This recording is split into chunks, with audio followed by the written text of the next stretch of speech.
The second part of the afternoon, and I'm not sure how late we're scheduled to go. Is it 3, 4, 5? We'll be here till 9. Until the questions run out. Absolutely. We will be nourished. However late we are here, we will be nourished.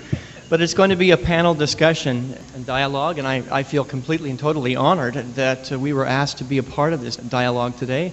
And really, you're going to kind of facilitate where it goes. There are a couple of questions that we're going to talk about just to get things started and rolling, but then there's microphones that Dan has out there. So whatever is up in your world that you would like to ask Tom, he told me not to call him Dr. Campbell, to ask Tom or any of those of us on the panel, that would be great. I want to introduce to you a member of Tom's support staff who is the first person I met in conjunction with Tom, who was just a delight. I could have spent hours and hours with her in my office because she's equally as bright a light on this planet. And will you please welcome Donna Aveni.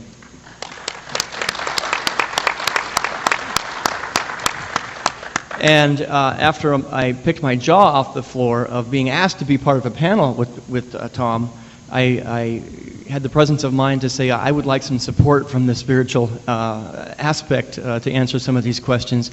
And absolutely my mentor here. This building exists, this congregation exists on the back of this beautiful dynamic woman to my right. And this is our Minister Emeritus, and that's Carol O'Connell. And I am the current spiritual leader of Unity North Atlanta Church, and we're going to get things kicked off with a couple of questions that Tom sent us, Carol and I got last night, and to kind of get things moving and get the juice stirring. And I asked Carol if she would go first to answer that question, but the question was really basically about, talk to me about the attributes of God. What are the main attributes that describe the God that we teach here at Unity? Yes, and the reason I asked that question is, I kind of expected, as I gave these talks, that I would have people who were, quote, this very religious, wouldn't like it, that they'd say, this is sacrilege, this isn't right. But I didn't find that. What I found is that I had people sending me emails and talking to me, and they say, I'm a very religious person, and I love your work. I had one lady say, I carry 2 books with me wherever I go, the Bible and My Big Toe. And I was just floored by this. I said, that's really interesting. I didn't expect that.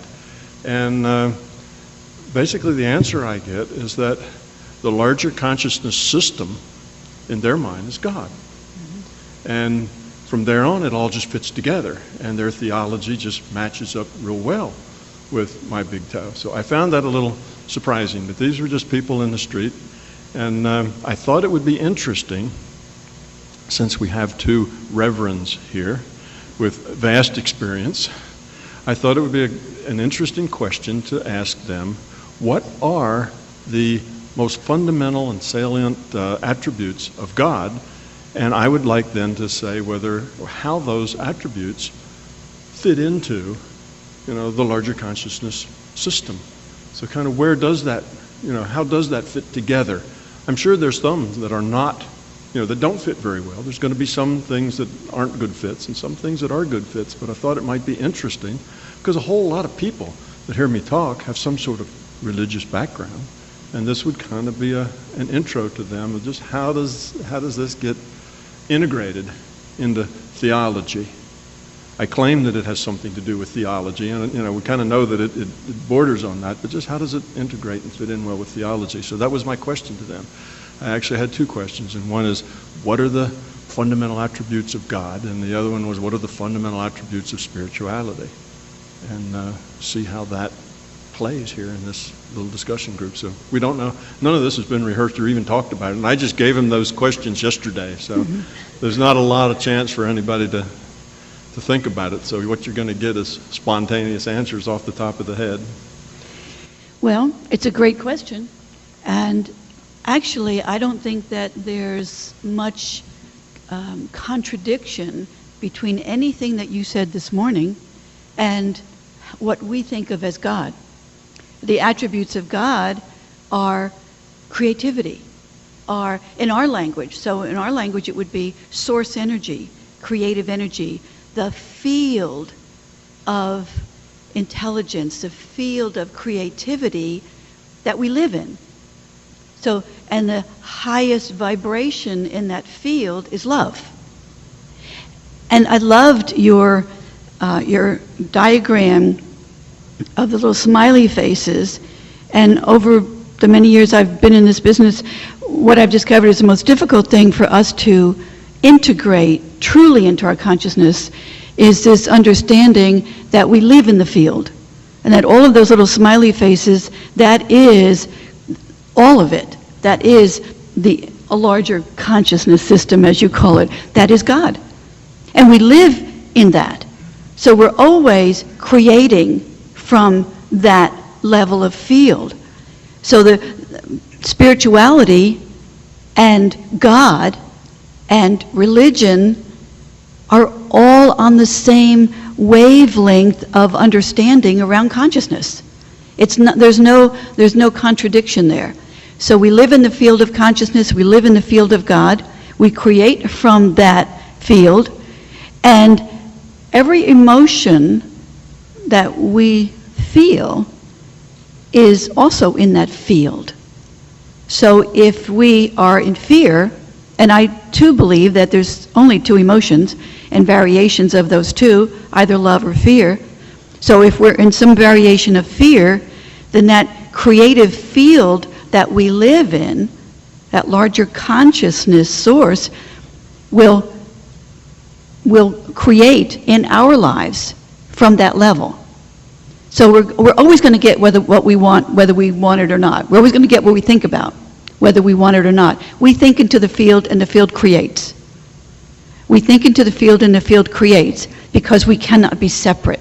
We cannot be separate from the field. And I like the higher source, because I do use higher power.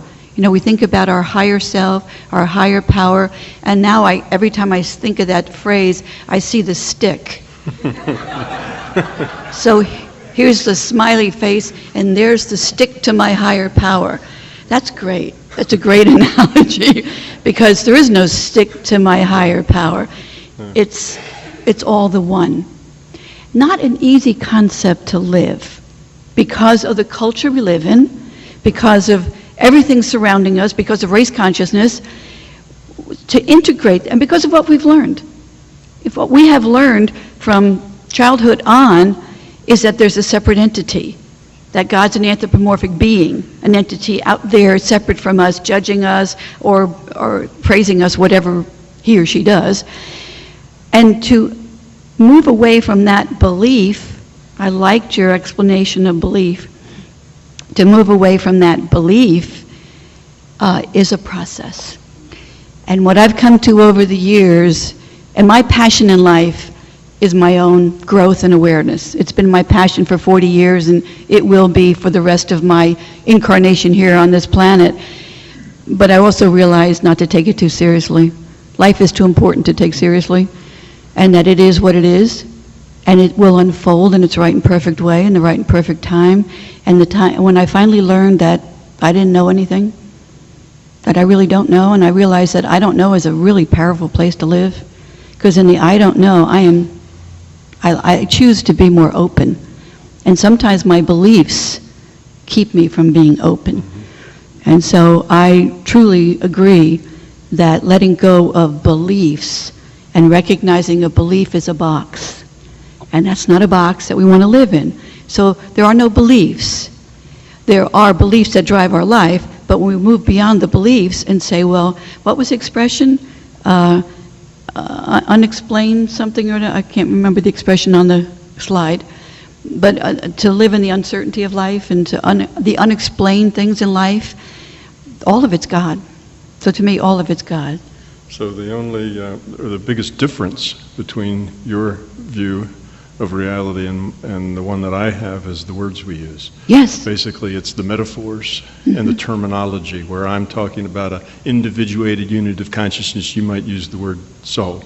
Yes. Or that sort of thing. So it's more a terminology difference than any kind of fundamental difference. It truly is. That's kind of the way I see it too, but I didn't know whether people in the religion business would see it that way or not.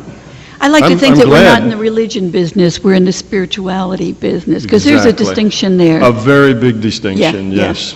And that's where we live. Yeah. I thought about this question a lot. It's a very good question, and as I thought about it last night, I'm going to answer from my own personal, as I learned from Unity. But in regards to what you've presented already today, looking for an adjective to describe the programmer of the system would be, I wouldn't be able to answer that, because from my belief system and my spiritual background, God is the system itself.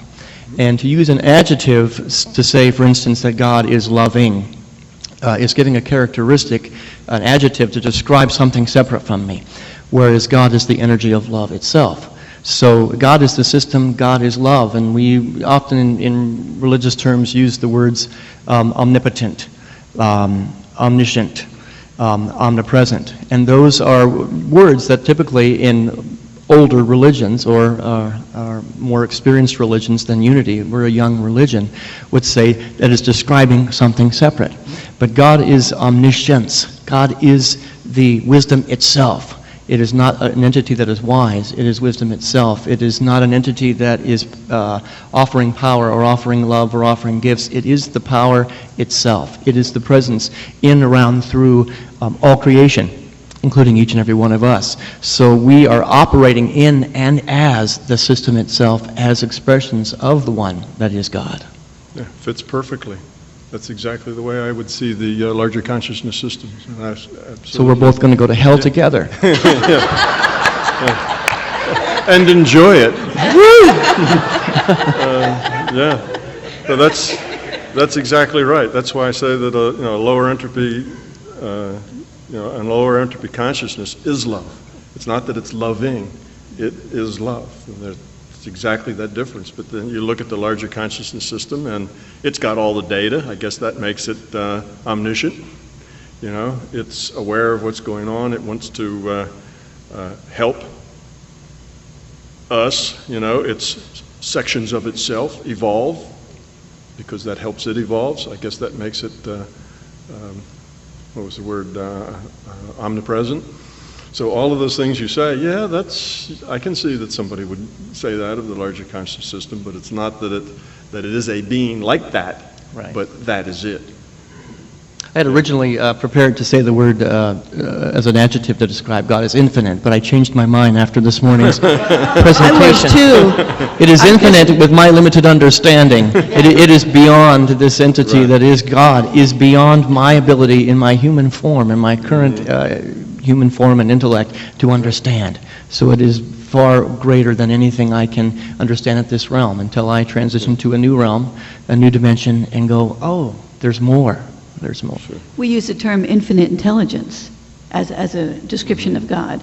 But after this morning's presentation, I realized that's not really true. No. There is no infinite intelligence. There is no infinite anything. Infinite cannot be an adjective applied to a noun. There is nothing that can be infinite. Infinite is just an abstract concept that mathematicians made up so that they could approach bigger and bigger numbers, but it's nothing you can actually reach. You can't ever really have an infinite anything real. Now you can have an infinite, perhaps, idea or concept or something that's not real, but if it's a real extant noun, then it's not infinite. It just seems like it's infinite. One example I give is that if you were floating in an inner tube in the middle of the Pacific Ocean, the ocean would seem infinite. It would look the same in every direction. And for days and days and months until you expired, you wouldn't see any change. You'd say it's the infinite ocean. And that would seem to be true, but of course we know it's not infinite. It's just big relative to a person in an inner tube. So the neat thing about that is when it's not infinite, then it's finite. And if it's finite, oops, you got boundaries. If you got boundaries, then you have to puzzle what's outside the boundary. Because you have a boundary between what? Between it and what? And then we get into those ideas, but that's when we run into the idea that you can't really know everything. It's not that we're just not smart enough. Some things you just can't know. It's a theoretical impossibility to get there because we are limited in our grasp. In our reach and in our grasp, we have limitations. And it's best just to admit that and then go on with what we do know than it is to worry over what it is we don't know. One of my favorite quotes is Mother Teresa, and I'll paraphrase, but she said, let's quit flapping our gums about how big our God is and start being God. Let's quit flapping our gums about Christ and let's be Christ. Let's be the light, let's be the love, which is exactly what you said this morning. Exactly. Okay, well, thank you very much for agreeing to answer those questions and have this conversation. You haven't said anything yet, Donna. Do you have something you'd like to add to this? What I like most about your theory that I think the people in the audience can identify with is that it speaks to the individual, it empowers the individual. It also places the responsibility on you to develop your own big toe. And I think that's one of the most important things about it. So. That was your second question that you asked of us, is spiritual virtues. Yeah. And from a unity perspective, it is absolute self-accountability, self-responsibility. And it can be completely overwhelming to see where we have to go as a race consciousness, as a world, as a population. But really, from a spiritual perspective, unity, spiritual perspective, I affect the whole by affecting myself.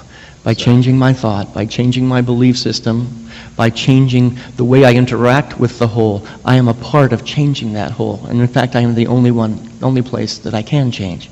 My thought is the only thought that I can change. Mm-hmm. Exactly so. I agree with that completely. And it is kind of scary for people. I mean, people don't want to take that responsibility. They want someone else often to do it for them. Give me a prescription. What do I do? What do I believe? Where do I go? Should I go to India and cross my legs and in a cave for, years? Will that fix it? No, that won't fix it. It's you. Where you start, like you say, is inside. It's not a prescription. It's not steps. But there's nothing fast about it. There's nothing quick about it. No. Quantum leaps really don't exist. It's really a matter of a process and being willing to be in the process and realize it doesn't matter how long it takes. Or whether we get it, we're never going to get it done anyway this lifetime. And you're in that process whether you recognize it or not. Yes. You're in the process, period.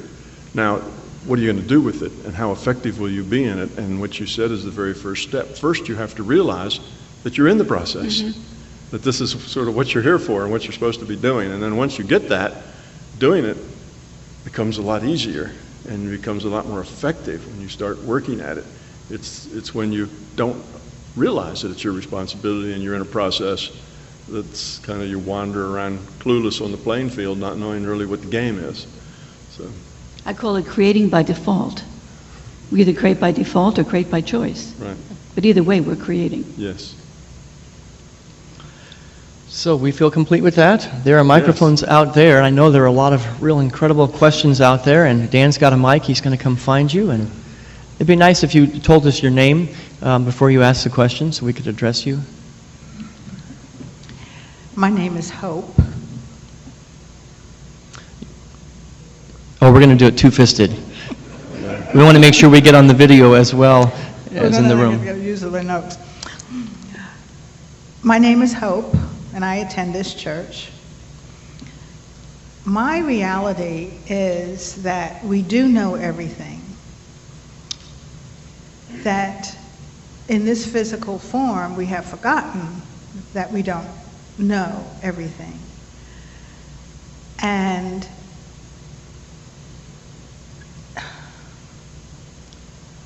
sometimes we tap into that unknown, and that's how we do, in my opinion, quantum leaps into the different things that we have invented, especially over the last 100 so years. But you mentioned that you know of a way that we can tap into that. That's the way I interpreted your explanation. So can you talk a little bit more about that, please? Well, sure. When you say that we do know everything, I would kind of modify that slightly. I would agree with you. I know the way that you mean that, and that's true. But I would tend to say that we have access to everything. We don't necessarily know it because we haven't reached out and gotten it, but we have access to everything. And all of that information that's sitting out in those databases. That's only part of it. We have the access to that. That's all the probable future and the past history, whether it happened or not, all the potential history and all the potential future. It's all sitting there. And we can connect to that with our mind. And how do you do that? You do it with intent. It's like querying a database. It's just like doing a search on Google. You put your mind into a calm state. Again, meditation is often the way you learn how to do that. You get it to a state where there is no noise, where you are point consciousness floating in the void. That's your perception. In other words, there's nothing in your existence. You're not getting data. You don't see, smell, feel. All of those things are gone. Basically, it's just you as a point of consciousness floating in the void. That's the starting place. You get to that point, then you've eliminated all the noise in the system, and then you have an intent and you pose a question, something that you'd like to know. Now, if it's something like, what's the next lottery number going to be? You probably won't get a good answer, because that's not on the path towards your own development, towards your own growth. But if you ask questions that are important to your evolution of your consciousness, you'll get answers, and they'll come right from the database. But now let me warn you, if you ask broad, sweeping questions, it's like going to Google and putting in the word love and hitting the button. You'll get 6 million replies, some of which you really don't want to see. This is the same way. If you go up and say something very general, you'll get just a mass of general stuff back and it won't mean much to you. So your intent, your query, has to be very specific. And you can query and get a little bit of information, and then from that, you often do that with Google. You get a little better information, the better, you go and you'll get 100 things back, and then you'll say, well, that was too broad, maybe I'll do this. You have to do the same way there. Think of it as you're just querying the database. But it's just a simple matter of intent, asking the question. Often that's how people solve problems. Look at the history of science, and you'll find that any number of the big things that were discovered, the breakthroughs, were discovered while somebody was asleep, while somebody was just waking up, while somebody was, off in a daze, while Newton was, half asleep under the apple tree, whatever. That a lot of things happened while people are in that open state where they're asking the question and there comes the answer. A lot of novelists, where do they get their plots and stories and things from? Well, as they're sitting there with the questions in their mind, here come the answers. People access this data all the time, but it can be haphazard, which it is for most people. It's just kind of haphazard. Sometimes it works, sometimes it doesn't. If you learn to get your mind into that state of point consciousness, it doesn't have to be haphazard. But you should do that with the thought that the data you're asking for should have some value to your growth as a consciousness. If you're just fooling around and you'd like to, investigate past lives, or you'd like to, see what's going on in your neighbor's house or something like that, you're going to do yourself more harm than good. Eventually, even if you get some information, eventually that'll kind of run out on you, and the system isn't going to beat itself. So that perhaps answers your question. But yeah, that data is available and it is used all the time by all sorts of people. We call it intuition sometimes. Sometimes we call it talking to our guides. Sometimes depends on your persuasion. It may be talking to the angels. People have all sorts of things. Children have imaginary friends. There's lots of communication with the larger consciousness system. Some people do that in prayer. There's lots of ways you can make that connection, but to control it and kind of get what you want when you want it, you need to have a control over your mind, over your consciousness, and not have all the noise going on. So that's really the technique, if you will. That's how you do it. From a unity perspective on that question, Hope, you're speaking about the absolute realm, the allness, the full circle, the full picture. And we are in total agreement that meditation, prayer, the stillness is the avenue to get to that place. Silence is a really big thing in unity. And silence is the absence of any of the relative realm. if any, of the personality, of any of the trappings of the human condition. And so Unity's perspective would be a little bit different to answer that particular question, and it would be you don't go into that time of silence with a question. That the question is a natural byproduct of transcending your personality, transcending the need for an answer or the need for inspiration, and it will come organically. That if we go into that time of silence with the question, we are trapping ourselves and anchoring ourselves in the relative realm, out of a place of need for an answer or a need to understand something. So Unity would say the real trick is to not go in with any question, to not go with any need at all, and to transcend all of it, to be completely in the absolute realm where you have transcended any personality whatsoever, any desire whatsoever, and you are just being. As you said earlier, I am in the state of being, and then out of that moment of oneness and unity and allness comes the answer you maybe were looking for when you went into the silence. Sure, that works too. Actually, I think it's a balance between the two. Sometimes we don't have a definite question. Right. Sometimes there isn't a question. We just want to be open to whatever guidance is coming next, and that can be nebulous. Yeah, that can be nebulous, and that works too. Yeah. Google has a feature like that. I think there's a little button when you first come up that says, "I'm feeling lucky." You've seen that? And you can punch the feeling lucky and you just randomly get something out of the database. Well, this wouldn't be random. You go up there with an intent. There's some intent that's at the being level of something that maybe would be helpful or something you need, or something maybe that just gives you peace. It may not be information per se, as it is just a perception or a feeling. And that's good, that's fine too. But there's also actually specific data there, and you can access that data, but don't go in with an ego, you see. So partly we're saying the same thing in that you can get specific data, but it has to come out at the being level. When you're that point consciousness, if you're ego, then it's not going to work. That doesn't have a very powerful intent. That's like making a wish. The ego makes wishes. The inner being, the core of you, your intent at the being level just is with you. But you can actually express coherent thoughts at that level. You can get to a point where you can speak at that level, and that's just another state to be in. But you don't have to really say anything. That works too. So I would agree. What you're saying is a very good thing to do, because then you're just open. You're open and says, basically, is there anything I need to know? Is there anything to feel? Or just don't say anything. Just be in the moment. And people can float in that void state for long periods of time. As a matter of fact, many of the meditation disciplines of Eastern countries, floating in that void as point consciousness is the end point. Mm-hmm. That's what they spend their lifetime trying to do. And when they get to the point that they can float in the void as point consciousness, they're done. Mm-hmm. In my worldview, that's where you start. That's where you begin. Being able to float in the void at the being level as point consciousness is basically at the door. Then you can open that door if you want and kind of go or do whatever you like. You become a free agent in the larger consciousness system to travel, to go, to explore, and that's your doorway. That's not the end step. That's nirvana, and it feels very good when you're in that, floating in the void at that point.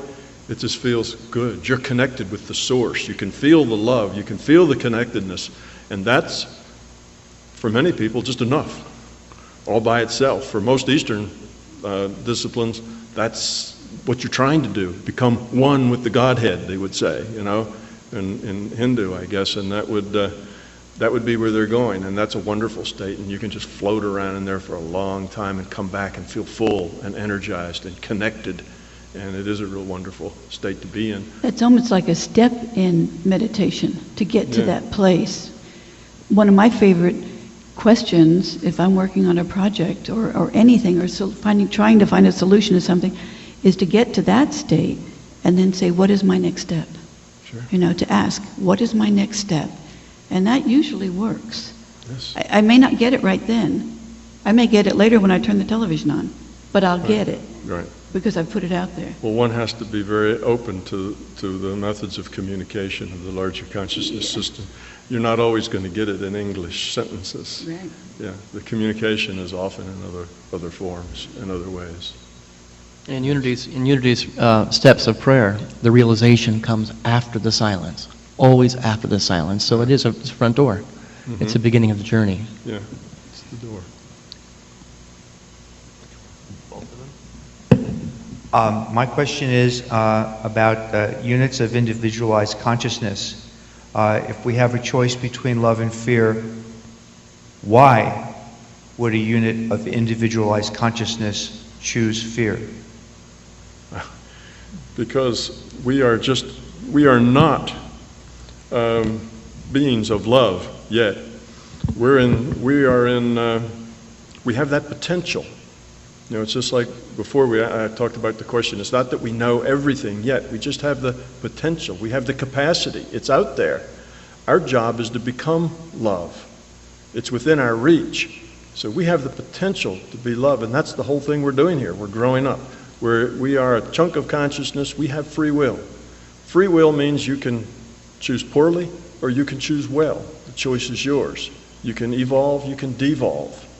Your responsibility entirely to make good choices that move you toward evolution of your consciousness. So you can choose fear because you are fearful, and the fear makes you choose fear. So what you're going to do, if you think something's going to harm you, then maybe you ought to go get it first. You know, that sort of thing. Well, that's fear reacting to fear. That would be a bad choice. Let's say that might be a bad choice. You know, you can make up stories around that, but let's say that sounds like it might be a bad choice. That is just the way we are. Now, if the more we grow up, the more we become love, the fewer of those kinds of poor choices that we do. You know, we do fewer and fewer. We're more love. We see connections. We care about people. You know, love becomes what we are. And it's hard for people then to irritate us. It's hard to get angry. It's hard to feel any of those things because it's just not in there anymore. It's not that you override it or that you learn to hide it under the rug. It's just not there anymore, those choices. But they are in the beginning. And that's what we're here for, to evolve. So you're saying, why? You know, it's kind of like we don't start at the end. We start at the beginning, and we have to work our way. We have to evolve. Consciousness is evolving. In order for it to grow, we have to grow. We're part of it. So that's why. Somebody would make a choice that's fear-based because that's just where they are. Somebody would have ego because that's just the point in this evolutionary process where they are. You know, everybody is not at the same place. We're all on our own path, doing our own thing, in our own way, in our own time. And that's the way it's supposed to be. We're all individuals. And some of us are struggling with this problem, and some of us have that problem licked, and we're struggling with some other problem. And it's not a good idea, I should say, now that I've differentiated that we're all on different paths. It's not a good idea to say, well, you know, I've come further than you have, you know, that sort of thing. To make a hierarchy of how evolved, you know, well, we're all at different levels of evolution, but we're all basically the same in the sense that we're all trying to do the best we can with what we've got. What we have is different. You know, we may be born with one leg or two. You know, what we come with is different. We may be poor or rich. We may have different circumstances, and we deal with it. And how we deal with it's important, what the circumstances are or not. So we're all kind of in the same boat together. It's not that, yes, we're all at different posts of evolution, but to see that in terms of a hierarchy, who's more evolved than who, is one of those poor choices. We don't want to see it that way. It's just that we're all doing the best we can with what we've got. And the more we can help each other, the better it is for all of us. The Buddha was asked at one point if he was more evolved than the rest of humanity, and he absolutely said no. He said the only difference was he was awake. He was awake to the divine potential of the isness, the allness of life, and that was the only difference. Yes, as soon as you get a hierarchy, you're creating ego food. And it feeds egos, and there's no value in it. We all choose fear sometimes. It's a habit. And we just do. There are things in our life. Sometimes in Christianity, or even in Science of Mind or Unity, that we have the idea that God is love, and that we are created by that love, so therefore we are love. And Tom sounds like a differentiation is that we have the potential to develop love. So perhaps you could talk about that. Yeah, in unity, we say our essence is love. Our very essence. We've come from the very energy of love, the creation of love. So our essence is love. We've learned in our culture from growing up through religion and our education, we've learned to fear. We live in a fear-based society. So we've learned it, but our essence never changes. Our essence has always been. So the potential, what I heard Tom say is that the potential for love has always been there. We just maybe verbalize it a little different. We say that's our essence. So it's there, and it's a matter of uncovering it. We've covered it up with our fears and our ego fears. We've covered it up. Now we're uncovering it day by day, one choice at a time. Every moment of the day we're at choice. Every choice we make is either some variation of love, and it's not like, well, here's love and here's fear. Here's love and here's fear. So there's variations and stages of love and fear, and every day we're making those choices, and it's a variation of one or the other. And yes, we either wake up to that and take responsibility for that and stay awake. We get back in our habits and we go through our day and think the thoughts that we've always been thinking. We've got that tape rolling around and that story we've been telling ourselves about that SOB over there, and I can't stand my boss, and my husband did this, and we got that story going on. And as long as that story goes on, we're living in fear. And until we say, wow, it isn't about them, it's about what I'm choosing. And he said this morning so clearly, nobody can change us, and nobody can help us transform. We have to make that choice and take that responsibility on. I might make one other distinction that might be helpful to your question, and that is that the larger consciousness system itself is still evolving. It's not a done deal, you see. It's not like it's at the end and that we're going to evolve and one day we're at the end too and everything just kind of ends. What happens when it ends? Is that when we start floating on clouds with harps? I don't think so. The whole system is evolving. So we're part of the system, but the whole system itself isn't dead-ended, because in the game of evolution there is no end. Evolution is an open-ended thing. You just become. And as conditions or environments or backgrounds or needs, you become whatever you need to be, that sort of thing. Or you de-evolve and things get worse. So I think it is an entirely open-ended situation, is that the larger consciousness system is also moving toward lowest entropy state, as are we, you see. We are a part of it. Now, it certainly is a lot wiser and a lot more closer to being loved than we are. See, it's created a lot of things, so it's not that, it's just like us but bigger. No, we're in elementary school, we're preschool, you see, and the larger conscious system is a system of love, but it's still evolving also. I mean, we're it. If it were perfect, we wouldn't be here, right? We are parts of it. We're not perfect, it's just all part of the evolutionary process. So I see it as a very complex evolutionary system that is continually evolving. And people ask me, well, where's the end point? When do we get to the end? I don't see an end point. It's evolution. It's just So even love is evolving then. Even love is evolving. So the way we'll see love 100 years from now. The way you express it, the way you can be it. We're kind of constrained in our culture and in our interactions and the way we think, the way we are. We don't believe we're so constrained, but we really are. And there's other ways of being, other kinds of expressions, other ways to, and it's all evolving. So it's not like we're a done deal. We think like that even with ourselves, our bodies. Okay, given that we started as cells and we went up through reptiles to, amphibians and to, mammals and so on. And here we are, the naked ape, sitting on the top of the evolution chain, and we say, well, we're done. Well, that's not so. Look at us 1,000,000 years from now and see what are we going to be. We're going to be something else. 10 million years from now, 100 million years from now, we're going to be something else entirely. What are we going to be? Well, it'll be more fitting for whatever the environment is at that time, you see. And that's the way it is with consciousness. It's an evolving system. So when does the human shape get done? Never, you see. It just evolves. Sometimes evolution has to be faster than others. Sometimes things have to change more quickly to survive. And those that can't change quickly become extinct.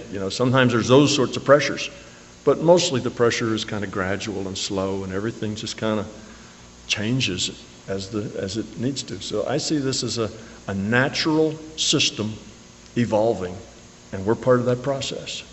Now, obviously, the larger consciousness system is clever enough to create this virtual reality for us to play in. It's obviously a lot smarter than we are. We don't know how to do that, but it has evolved to be able to do that. And here we are, little chunks of it, and we're evolving the quality of our consciousness. I might say that a decision based out of love is a decision that is coming from a consciousness that I understand I am not separate from this system. I am the system itself. I am the love itself. And a decision made from a place of fear is a belief in separation. I am separate from the system. I am separate from God. I am separate from you and you and you. And it's, in essence, at the end of a stick. And we can make ourselves absolutely crazy and blue in the face trying to understand why I made a decision last week a certain way. And it's good to do that exploration. It's really good to ask that question, but don't camp out there. Because here's what Unity has taught me, is that the reality is, in this moment right now, I can make a new decision. I can be part of the system, I can be part of the solution, I can be part of the evolving by making a different decision. And it's always important to, I believe, recognize that as an expression of love, as an expression of God or the system, that I am endowed with the ability to create. And yeah, I made a bad choice yesterday. Humanity made a bad choice 100 years ago. Today, we make a new one. Yeah, and what goes along with that sense of being separate, you said fear is attached to that sense of being separate. The other thing attached to that sense of being separate is the desire to control.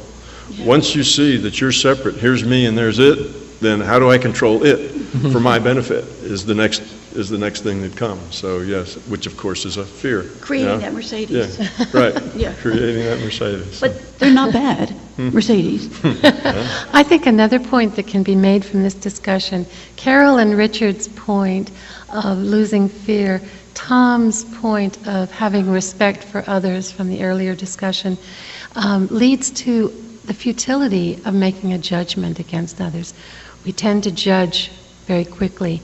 And if you have respect for others and the level that they are on and the path that they are on, it's nearly impossible to make judgments. And that will lead to world peace. I always thought Tom's books had the potential, if we delved into them and understood well, to lead to world peace. Yes, I was one of those women who wished for world peace, but let me tell you, Tom has the formula for it.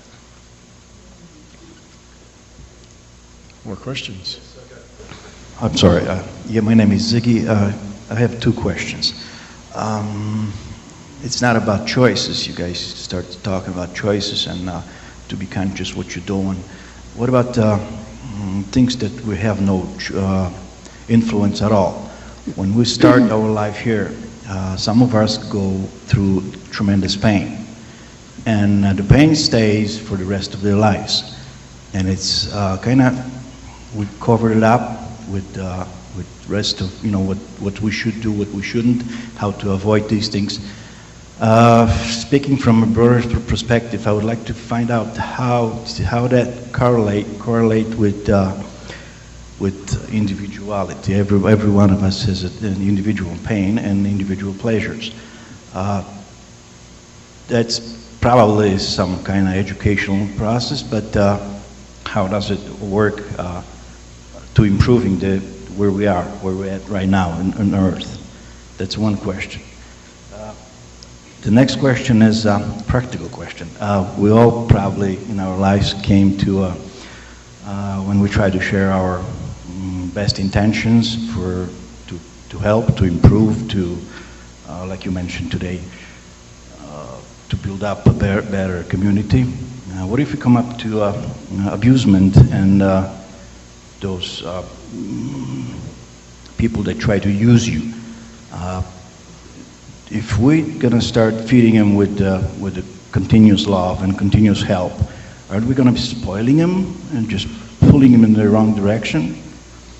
That's the previous question about the pain. Is pain actually what it does is narrow your visions. You cannot function normally when you're sick, even if you're adult. We're still getting it. We still got some things. These are the two questions. Okay. The first question about pain. Pain is very valuable to us. Pain is incentive. Unfortunately, we seem to be more motivated by pain than we are by pleasure. Pain is one of those things that gets our attention. Now, pain doesn't always have to be part of your lesson plan. Pain can also just happen. Everything that happens is not according to a plan. Sometimes stuff just happens. There's a lot of players in this game. There's a lot of things that bounce around, and often things have a lot of random components to them. How you happen to be born and what conditions you're in and the tough things you have to deal with. But anything, no matter how tough it is a challenge to you to deal with it in a way that moves you toward love, in a way that moves you away from fear. Okay? That doesn't mean that you won't go through life with pain and things. That's just part of life. You may do that, but if you are progressing, if you are learning from it, the idea to be here is not to be happy and feel good. It's to learn, to grow up. And if that pain helps us learn and grow up, if that illness helps us learn and grow up, then that's good. We'll grow up from it. If that illness kills us, well, then we'll start over. You see, it's not that big a deal. So dealing with painful things is just part of this process. Sometimes people ask me, so what about all the little children that are born in, Biafra? Well, that was a long time ago, and they're all starving and this and that. How can that happen? Why would anybody want to incarnate, into that kind of a situation and so on? Well, the point is, you don't incarnate here to feel good. You incarnate here to become love. And think about those children in that situation. Don't you think they have tight connections with each other? Don't you think that a mother and her two children that are kind of bloated from starvation, don't you think there's a lot of love and caring there? Well, that's what's important. So they maybe do have opportunities to do things that maybe we never think about because we're never challenged that way. So you need to think of things in the terms of what is the big picture value here? What's the potential? What can I learn? And whether you die in pain or not isn't the issue. It's what did you learn? How important is that? So that's the first question. Pain is there. We deal with it. Things happen, and we deal with it the best way we can, and we learn from it. So pain is a part of our life because, one, there's random components, and things happen.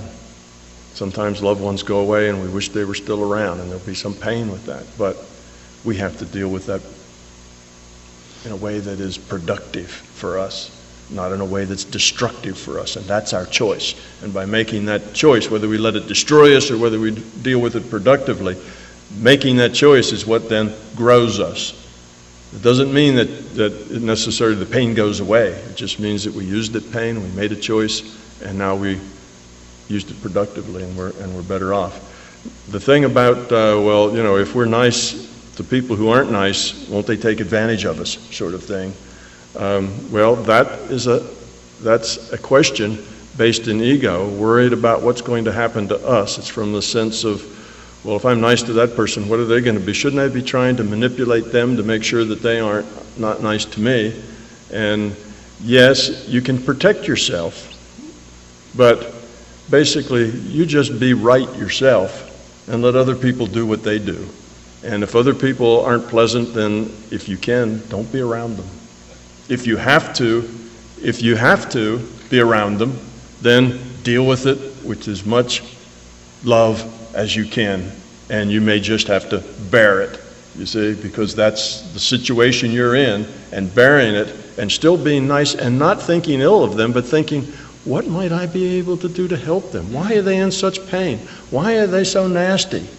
Well, if you can help them solve that, then you've been a help to them as well as to you. Rather than being angry, that's to be, I hate it, I have to work with them, you see? Perfectly answered what I was asking myself. What am I sacrificing myself all the time, every time? Yeah. I'm getting the same thing and I'm moving away. Yeah, then you just go away, if that's it. I'm feeling kind of bad when you have to leave them because they're part of their life. Well, yes, but see, some people, everybody's on their own path. And you have to respect that of other people. You know, and it's a hard thing for us to do, particularly with loved ones, particularly with parents and children. You know, the children are on their own path. And you have to let them go do and be. They have to learn by making mistakes just like we did. You know, we can't just bundle them up and protect them from everything and expect them to pop out in the big world done and happy and, you know, have everything under control. It doesn't work like that. Everybody has to be on their own path. And sometimes somebody else's path and your path just get crosswise. And it's just hard. And you just have to respect that that person is doing the best they can with what they've got. With where they are in this evolutionary process, with the amount of fear they have, with the amount of ego they have, the beliefs that they have, that's just where they are. And you have to just let them be and say, that's their path. You don't have to fix them. It's not your job to fix other people. It's your job to fix yourself. And if you have to interact with other people, then learn from them. Let them be a challenge that challenges you to grow up rather than than makes you get into ego to where you're angry with them. You're fighting with them. Now they've drug you down rather than giving you an opportunity to raise yourself up. So that you just make the best of whatever situation you have. Find the silver lining, not the black lining in the cloud. I like to think that in this journey called life, this game of life, that we are here to find happiness and to feel good, in spite of what's happening around us, in spite of the circumstances of life. Yes, sometimes it will be hurtful and painful, but every time we make a choice to rise above that hurt, to rise above that pain, to move our way through it, to face the fear and do it anyway, however you want to say that there is a sense of joy. Because I think part of our purpose for being here is joy. Joy and love to me are somewhat synonymous. And so there's this sense of joy. If I'm in joy and I feel good and I feel happy, when mom is happy, everybody's happy. Well, I think there's a lot of truth in that. So when I feel good, I know that I can influence everybody in my sphere of influence.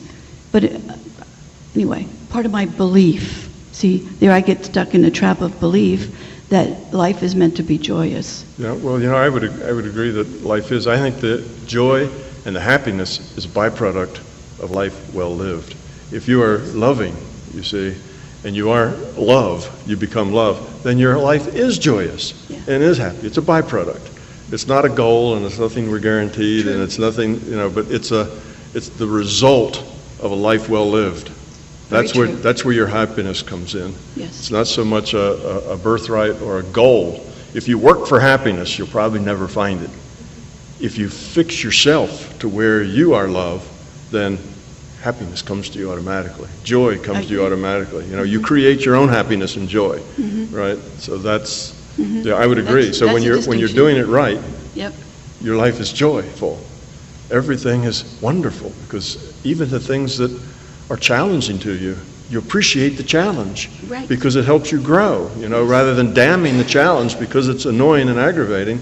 You say, well, how can I deal with that? Or the person that's in our life that is annoying and aggravating. And to be able to say, there's no accident, that person's there. I've drawn them to me. And what's the lesson here for me? Exactly. What is that person? They're reflecting something back to me I don't like about me, and that's why I'm upset with them. And so we get, again, to look at ourselves and say, well, here's another piece of growth. And I agree that there comes a time with some people in our lives that we say, I think I've grown as much as I want to grow with this person, and now I'm gone. I believe ego will always ask the question why, and we'll get stuck in an eternity in the question why. In regards to pain, physical pain, in regards to pain in a relationship, ego is going to ask the question why. It'll be love that will ask the question what now? What now? What do I do? I almost said this is the whale that's washed up on my beach. I can stress over why the whale is there, or I can do something. and what is mine to do, and that is to be the emissary of love, the ambassador of love, to be love itself and take an action, whether it be self-preservation, to walk away from it, or to learn something and to be part of a shift for that other person. But I believe we have the ability in any given moment to transcend our crucifixions. It's part of our life. And I believe the Master Teacher showed us how to do that. That we can be in the midst of being crucified in a relationship or in our body. We can rise above it, and we have that capacity, mentally, emotionally, to rise above that pain and not be living it. Yeah, I would agree. And when you get to that question, what should I do about it? The answer is not fix the other person. Yeah. That's not what you should do about it. You can only do it from inside yourself. Oh, but it's so much fun to fix the other person. Much more fun. You had spoken briefly on multiple virtual realities, and I'm just curious to know, do other multiple virtual realities interface with ours? And if so, in what way, and what's the common knowledge on how they do so? Okay, there are multiple virtual realities, and like I say, there's a kind of a continuum of realities, and I try to break them kind of functionally into two groups. Those that are physical-like, which means those who have rule sets that are pretty rigid, pretty, lots of rules, the way things have to happen, a lot of definition in them, and those are physical-like realities, like this one, where the physics kind of controls all the stuff of what goes on here. The rules are very strict and tell us how we can interact. We can't leap and fly. We can't do lots of things that we might want to do because physics says no. The rule set says that's not the kind of reality we've got. But then there's other realities like your dream state that isn't so buttoned down. It's another virtual reality, and it is doing basically the same thing here. We are work all day and work all night. All day you're working, trying to grow up and become love and deal with issues. Stuff happens and you deal with it. At nighttime you go to sleep and you dream, and guess what you're doing? You're trying to grow up by dealing with the stuff that happens. You see, interacting with it. It's just another reality frame for you to interact in. But it's got a different rule set. So that's another rule set. Now there are... State can actually be an interface. Yeah, so the dream state and this physical reality, that's an interface between two realities that we operate in. All of us operate in a dream reality, whether we remember them or not, and we operate in this virtual reality. Two different virtual realities, and they overlap a lot because there are things that you can do there that wouldn't work out too well here. It's just not the sort of thing. So what happens there is you often will get dreams that want to teach you something. You'll get lessons. You'll suddenly just be in a situation where you have to react, where you have to deal with it. And how do you deal with it? You deal with it with fear. You deal with it with caring. Well, these are just lessons. It's the same thing here. Things happen, you deal with it. So why would there be downtime? This classroom is 24/7. This classroom runs all the time. That's what we're doing. Dreaming is just another part of it that's different than this part because this is such a buttoned-down reality that suddenly having a monster with 3 heads, and horns jump out from behind a door and go boo doesn't happen here.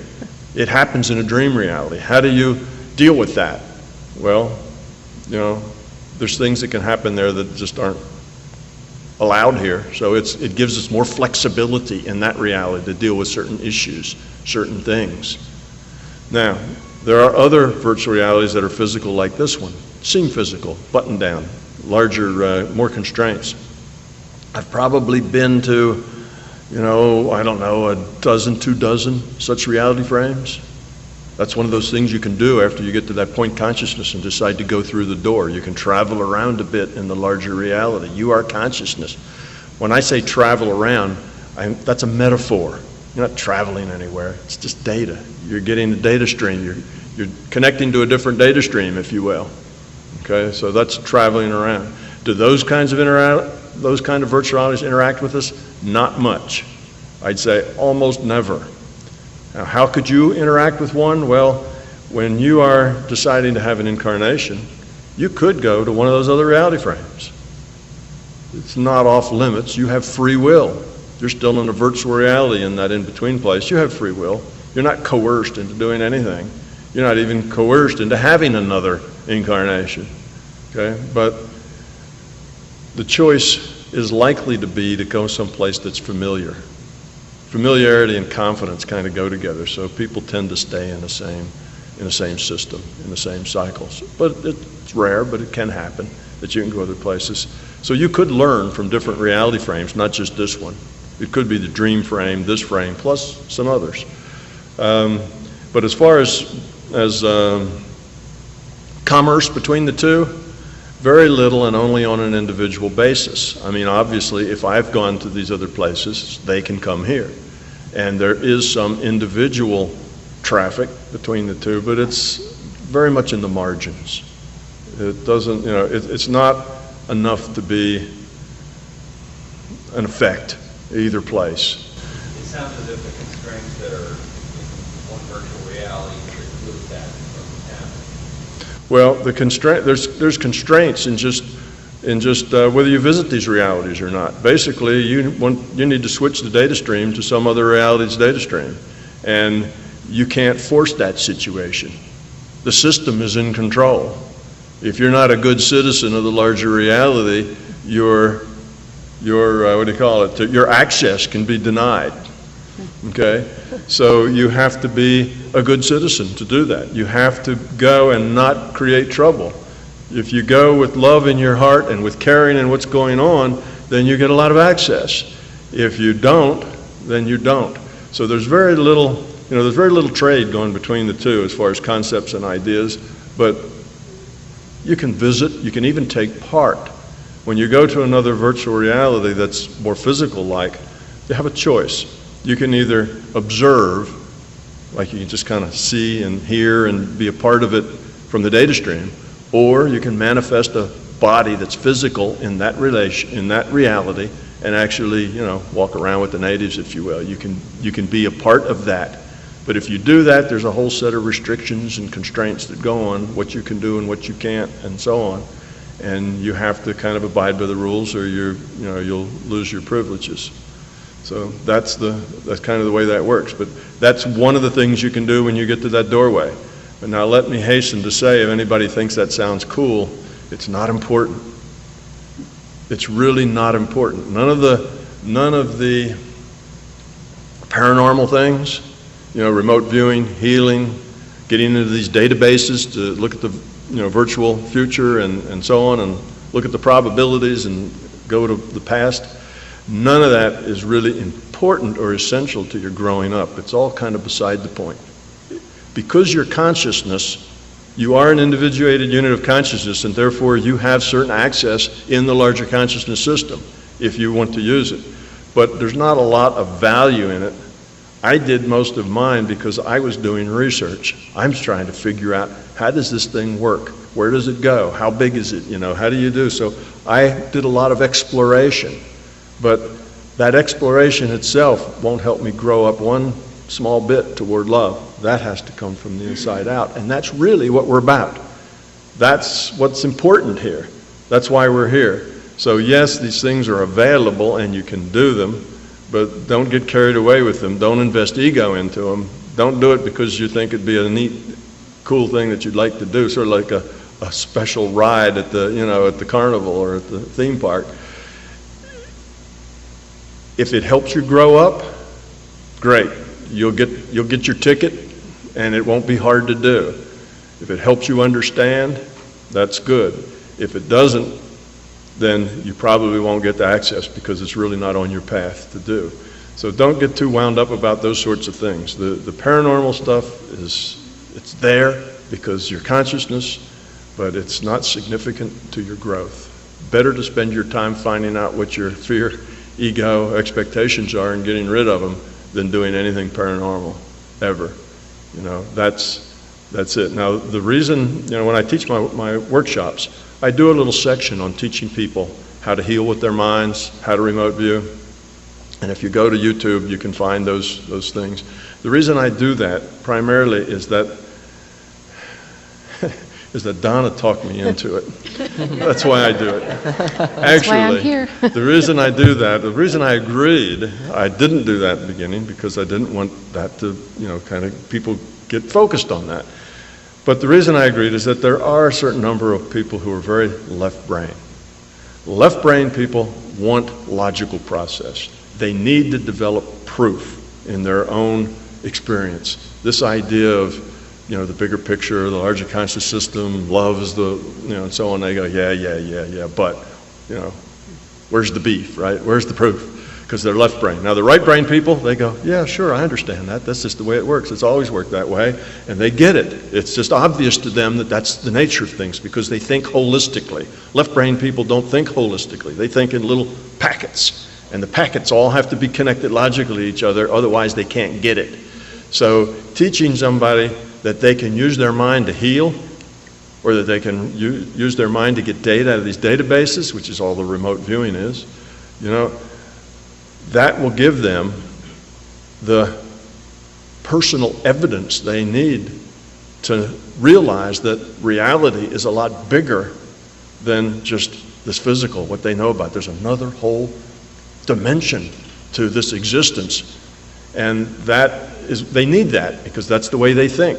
The left brain person just doesn't get it otherwise. So that's why I thought it would be a good idea. And if those of you who are really left brain, you'll know that I'm talking about you. You're going, yeah, I need to experience that. Otherwise, this stuff really doesn't connect with me. Well, for those people, they can go do it. It's easy. It's not really that hard. 6 or 7 months worth of practice, you can probably do any of those things reasonably well. Now, the good news is you don't have to be really good at it for you to realize that it's true. All you have to do is do it once. One time, you go gather some information and then go find out that that's exactly what was happening there with your remote viewing, or one time you practice healing and you actually heal somebody. That's enough. You've proven it. It works. And for most people, at that point, they kind of let it go. They're not really focused on it or preoccupied with it. If they are, it's a problem then for them because they're preoccupied on something that's not really where they need to go. So like I said, you don't need to develop those skills. You need to grow up and become love. So it's available. Left brain people, go do it. It's not hard. Start with meditation. If you want to know the steps, they're in some of my YouTube things. But that's really the only real good reason to want to go there, is to convince yourself that it's real. It's all the left brainers that have to take that step. Yeah, that's it. It's not something that, because eventually you'll realize that everything you get is your interpretation, right? You interpret everything. As long as you're interpreting things that you know about, we all come from the same culture, so we use the same metaphors. So we can kind of understand each other, roughly. When you start getting data from other reality systems, what kind of metaphors are you going to use to interpret it? How are you going to understand that data? Well, it gets a little difficult. You have to spend years in that exploration, years in that understanding, so that you can even interpret the data that you're getting. So most people do a little bit of stuff. They learn how to heal, they learn how to remote view. It convinces them that it's real, but there's so much of it that's confusing, and they don't really understand what's going on, and they can't seem to control it, and they kind of let it go and go on. But that's okay. All they needed to know was get the idea that reality is really, really bigger. If you want to get good at that other stuff, plan on spending the next 20 or 30 years working on it. My name is Rusty, and I'm struggling a little bit with knowing what I want to ask, but I have a sense of it, so maybe you can help me. I thought I heard you say that reality is dependent on the presence of a will. Am I right there or not, or should I stop there? I wouldn't say it that way, that reality is dependent on the presence of a will.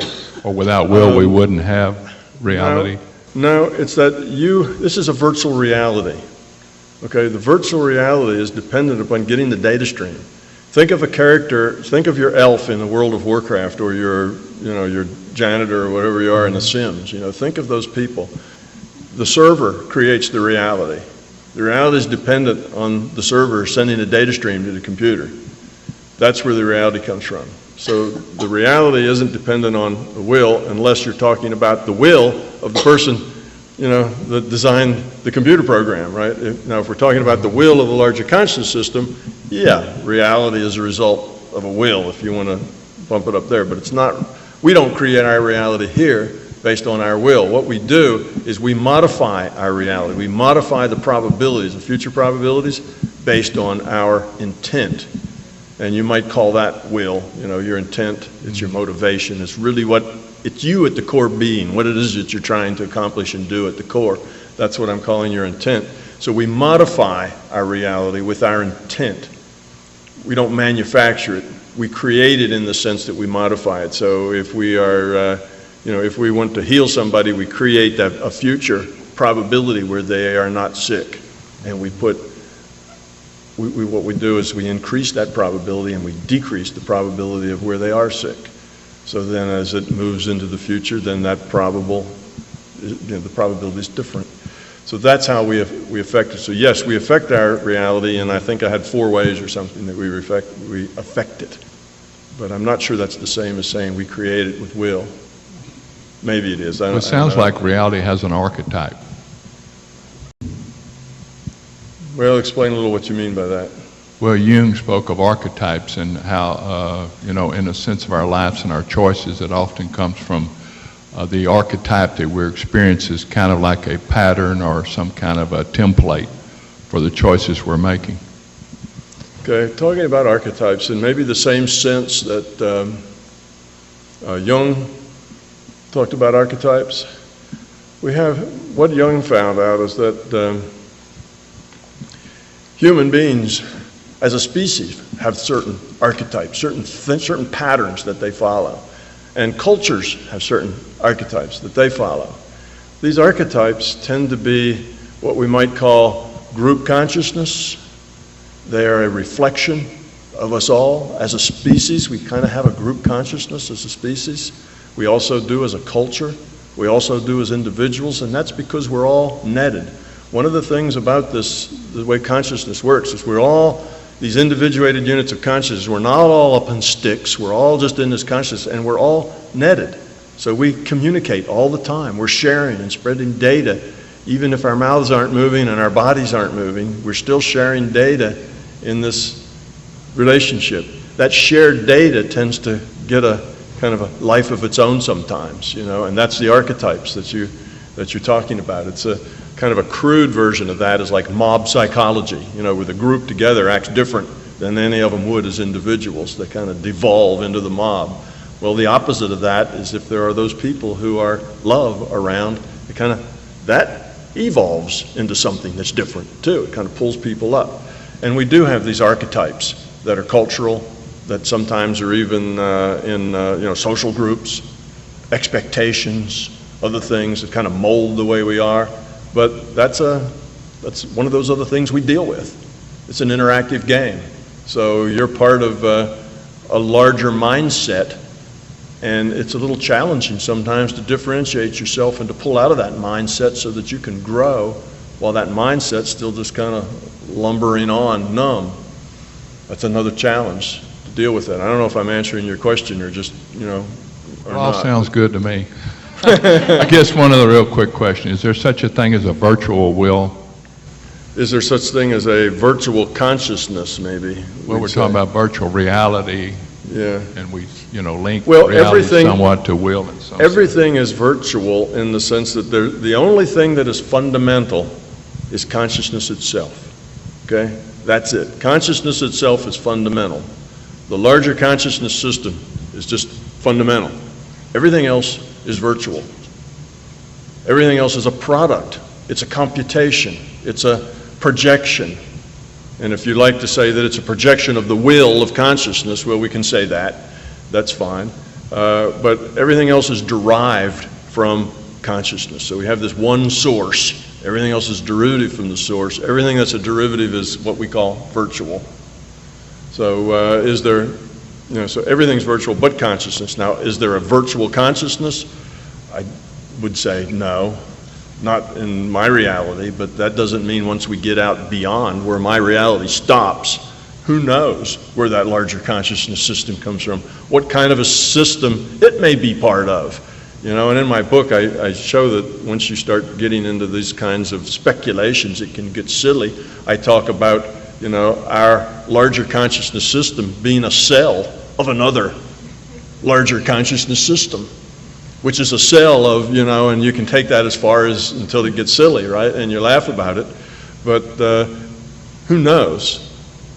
We just go as far as the larger consciousness system, and that kind of is where we're up against the wall as far as what we can know. And from that point down, everything is virtual, and that is fundamental. In another reality frame that's bigger than that, who knows? That may be what we call the larger consciousness system, may be a mainframe in somebody else's physical reality. Thank you. That's interesting as far as there's making the point that there's a lot out there beyond which any of us can know or fathom in this, while we're residing in this physical matter reality. But I would like the Unity folks to expound on or tell me if they have an opinion about the virtual realities that he just talked about, the previous question, and several others, multiple realities, I mean, and how that fits with the God, the all, the oneness. I don't know if you have a, you know, like, is that all part of this same God, or is that separate, or do you have an opinion? What comes to mind immediately from that question is I'm going to go to Scripture. It's in my house there are many mansions. And I believe that within the one that I can never understand in this form that I'm in, there are many realities, mansions, dimensions that exist. And to be totally honest, I've lived many realities within this one. I am not the person I was 10 years ago or even yesterday. I have many dimensions in my relationship with my wife. We are not the same couple we were 10 years ago that we are today. And I believe that to think that this is the only reality here is very limiting of the God that I believe in, the universe that I believe in. And using the word infinite, just for lack of a better word, there are mansions upon mansions upon mansions upon realities, and that our job in returning to that place of oneness, the place of wholeness, which I believe is our job as spiritual beings, is to discover every moment, not just after I transcend this reality, this human experience, but right now, the decisions and choices I'm making, I'm waking up to a new understanding of what God is, of who I am, of who all of us are together as one. So it is not in conflict at all with anything that Unity teaches. It is very supportive. I think what trips us up is the word God. Yeah. Because we live in a culture, and most of us were raised with the idea of an anthropomorphic God and an entity. We saw God as a noun, and now we're wanting to see God as a verb, as the allness, the ground of all being, the universal intelligence. You know, we can give it so many different names, and to recognize that all of it is just one. However many virtual realities there are, there's just one of us in the room. We're all connected. We cannot be separated from each other, nor can we separate it from God. And sometimes we even let go of the word God, because it helps us to understand at a deeper level who we really are. And this system of intelligence, creativity that we are one with, the field that we live in, the field of creative energy that we live in, that we move and have our being in, that we live here, we swim in it. And still God, that word, often will bring us back to a sense of separation, which is probably the greatest error thinking that we've ever learned. And here we are at our tender ages, learning something new and learning to understand God at a whole different level. And it's an interesting and probably the most exciting process we'll ever travel during this life experience, to allow God, this understanding of the field we live in, to unfold, and our life to unfold in it, is the most exciting journey. It's why we're here, to be love, which is the allness of God. Very good answer. I thought that was Thank you. terrific. And one of the points that you made that I would just reiterate is once you use the word God, you've basically put yourself up on that stick. Yeah. Because now it's me and God and we're separate, right? And that concept gets in the way a lot, though it can also answer, a lot as well, but it gets in the way if we make that a separate thing rather than part of all that is, and we're just a piece of it. But that's, in my books, I hardly use the word God. Yeah. I made up other words like free will awareness units and the larger conscious system and Aum and all sorts of other things because I wanted to stay away from words that basically people had a knee-jerk reaction to that immediately was separation, dogma, narrow viewpoint. And that was one of those words, but you use the word very, very intelligently. I think one of the challenges that we have in a congregation of unity or metaphysicians is that we who travel this journey for a while, and I didn't use the word God for years when I first got into this study because I needed to do that for me. But then, you get to the point where you like the word God.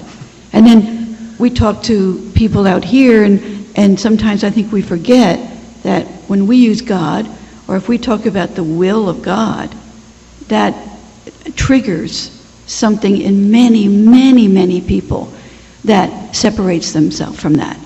And so it's almost like we have to be careful of our language. And we're changing our language all the time. We're becoming more scientific. Even as a movement, we're becoming more scientific and much less structured in the religious context. And so now we have a much broader way of speaking, which is more easily understood because the people that are attracted here are too smart for us most of the time. We're lucky if we can take even stay one step ahead of them, and most of the time we don't. It's kind of a twofold approach. Something you said earlier, meeting people where they are. At the level of where their understanding is. That's really important, and that's a tenet of unity. However, it's also really important that you don't meet people at a level of their victimness. That here in unity, we're going to introduce a new way of looking at the word, which is just a word. It's just the word God or will. I noticed I had a charge with the word will that Rusty brought up. That's something for me to deal with. And we meet people where they are, but we don't want to meet them at the level of the pain. If a word is bringing up a sense of pain, there's an opportunity for growth in that person, an opportunity to reintroduce a concept with, using a different word, or let's work with the word God and let's play with it in a new context and let's remove ourselves from the wounds that we have carried to a new understanding. A new reality, a new virtual reality, it may open up right there in the willingness to move away from the victimhood. Hi, my name is Linda Sane, and I'm on your forum, Tom. I've got a couple of questions for you. One of the things you said was this VR is probabilistic and statistical, and so my question is, aren't all the VRs that are like our PMR, aren't they all that way? Yes, all the virtual realities are probabilistic and statistical. Okay. It's just the nature of the way you create virtual realities. To create a virtual reality that was not probabilistic but deterministic would take a huge amount of data. If this reality were specified deterministically, every atom, every molecule, every electron, every piece of it would have to result in a piece of data, right? That would have to be there to describe it all. Well, that's kind of silly. That's too much data. It's unnecessary. All you need is probability and statistics. There doesn't have to be any oxygen molecules in this room at all. There's no oxygen molecule. There don't have to be any. All there has to be is the result of there being oxygen molecule. Unless somebody has an experiment that determines, oh, here's an oxygen molecule, look at it under this special microscope, then an oxygen molecule has to be rendered, you see? But if you don't look at it, there's no reason to render oxygen molecules to us, right? We can't see oxygen molecules. What's important to us is we just keep on breathing and interacting. But the system doesn't have to render oxygen molecules because it's a probabilistic system. And the probability is that there's plenty of oxygen in this room. Therefore, the probability is we can just keep on breathing and keep on talking and we don't fall over. It's all probability. You see how simple that is compared to having to render, a trillion pieces of data when you can deal with it all with probability. So all the virtual realities are probabilistic and statistical because that just makes sense that they're like that. And the reason, what confirms that is that when you do quantum mechanics, the only way that quantum mechanics works is by an assumption that reality is probabilistic and statistical. That's its fundamental assumption of reality. So it gets down, it's a science that basically realizes that that's the way reality is, and they treat reality purely as probability and statistics. And when they do, guess what? They get this world, treating it as probability and statistics. So that's one of the big unanswered questions in physics is, why is the world probability and statistics? Why is it that electrons and atoms and all the things that make up this world, molecules, they don't really exist? They're just probable molecules, probable atoms. That's the core basis of quantum mechanics, and that's what creates the big mystery in quantum mechanics. Well, the answer is, of course, well, all reality is that way. It just makes sense. So yeah, all of them. I didn't mean to imply that others weren't when I said this one was. My second question is, in a bigger picture, because this is our schoolhouse and we have different levels of consciousness coming in. Some are high entropy, some are low entropy, and it's an open system, so there's always new consciousness coming in, which are probably mostly high entropy. Is there any consideration to how many low entropy there are to high entropy? Because it seems like if the system tips to so many high entropy and not enough low entropy, then it would slow down the evolution of the system. Yes, there is some attention to it, and the system is an intelligent system. The larger consciousness system is a very intelligent, aware, conscious system, and it wants success here. That's the point, that people will evolve here. You will find that people will show up here every once in a while just when they're needed. Again, a Gandhi, a Martin Luther King, these people, Mother Teresa, they end up here and they teach us so much. Everybody, millions of people learn so much from them, from the way they approach life, from just the way they are. And that's not all by accident. There is, the system does want to keep a good mix. But on the other hand, you're here to experience. And this is a little bit of a rough place to live because it's like an elementary school. And the challenges here are good. As far as realities go, I would say this one is like the fast track, one of the fast tracks. Most of the physical realities are like that because there's so much happening, so many decisions to be made. I mean, here in this virtual reality, we make 1,000 decisions every day, little decisions about how to be. And we're on the fast track of opportunity. Now, we're not very fast in grabbing that opportunity and growing up with it. We're slow because that's a hard thing to do. Changing yourself at the being level is a hard thing to do. Pulling yourself up by your bootstraps, is tough. But there is some notion about it, and the system does try to keep it balanced, but the system doesn't make it easy because easy isn't effective. Actually, hard produces more results than easy.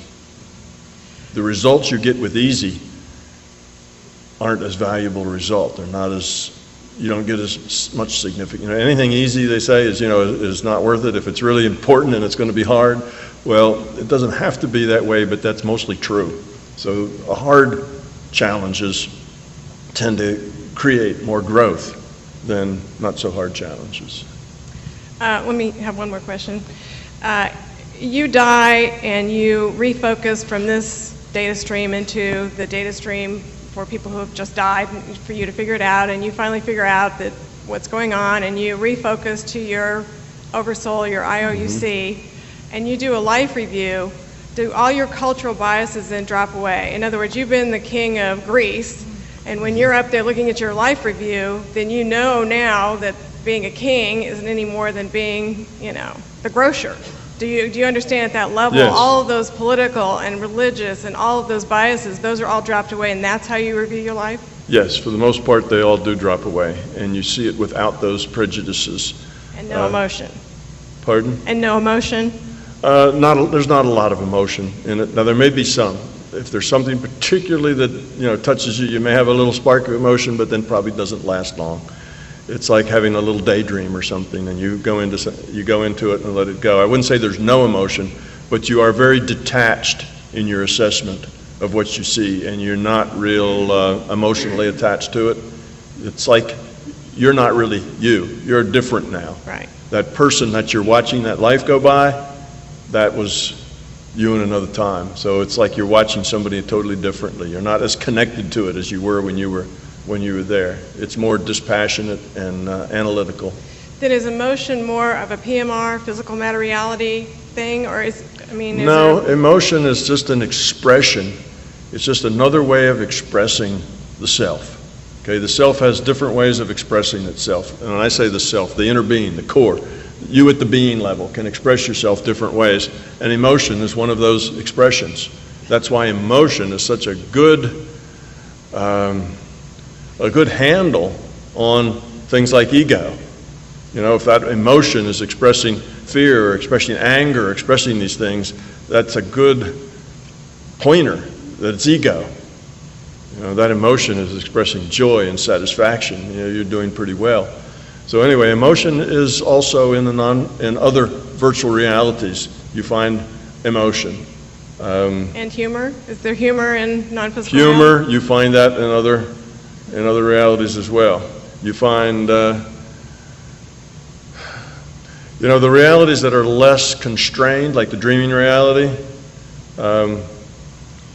it tends to, it's not exactly the same as here or in the after you die reality, that virtual reality. It's not the same as emotion here. I'm not saying this well. It's a totally different reality with a different interaction going on. So no, it's not just like here, someplace else. It's different. But there's still some emotion. There's still feeling. That doesn't go away. It's not all just intellect. Because you are an individuated unit of consciousness. You have your own quality, and you're still interpreting the data. And part of that interpretation, all of that interpretation is subjective.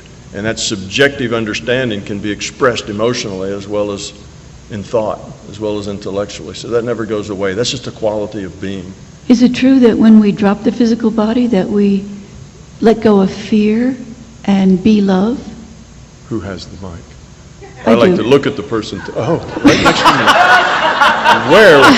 Where was that coming from? I could see that on your face. It's from a different reality. Yeah. I'm in a virtual reality with you. The voice from the other side. Go ahead, tell me that again. Is it true that when we drop the physical body, we let go of all fear and we be love? Well, we let go of, when you drop the physical body, no, it's not true that you let go of all fear and you become love. No, that doesn't happen. What happens is that when you drop the body, it's very much like waking up from a dream. So those people who kind of use that metaphor, it's kind of accurate. It's like waking up from a dream. And the reality, or the virtual reality experience you just had starts to fade. It starts to just, first it's strong and it's there and it's imminent, it's right in your face, and then it gets less, just like a dream. So that 5 minutes after you wake up, the dream's kind of hazy, and eventually it's really hard to remember. It's sort of like that. But you have evolved, let's say in that virtual reality that you just had there, you evolved a certain amount. You've developed your consciousness to this level. Well, just the fact that you die doesn't suddenly send you back, send you up to a being of love. You're still that consciousness. You're still at that level. And you still have to grow up. That's why you have to come back again, because you're still working on it. But what it does is it erases the prejudices, all the ego that you had invested there. Now, it doesn't make you egoless and fearless. You still have that at the being level. Whatever you had at the being level stays. Whatever you had out at that intellectual level, which is where your ego mostly lies, it's where it's all the ego, fear stuff that was associated with that virtual reality. The people that were after you, the bill collector that wouldn't leave you alone, the things that you had, the children you left behind, all of that stuff kind of fades and goes away. So what you're left with is just you at the being level, with whatever you have learned up to this point in your existence is still with you. So it's not that you suddenly become love, but you lose a lot of the baggage that you've been carrying. But you're still the same you at the core that you were just before you died. There's no free lunch. You don't get, you don't get the plus up without doing the work.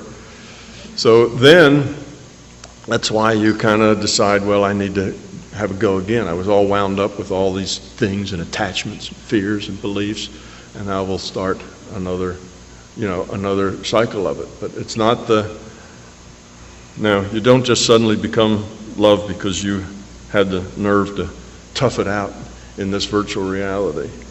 You're still just you. And after thousands of these efforts, you learn a lot. You grow a lot the whole time. And the next time you come back, you don't start over. You start from where you were.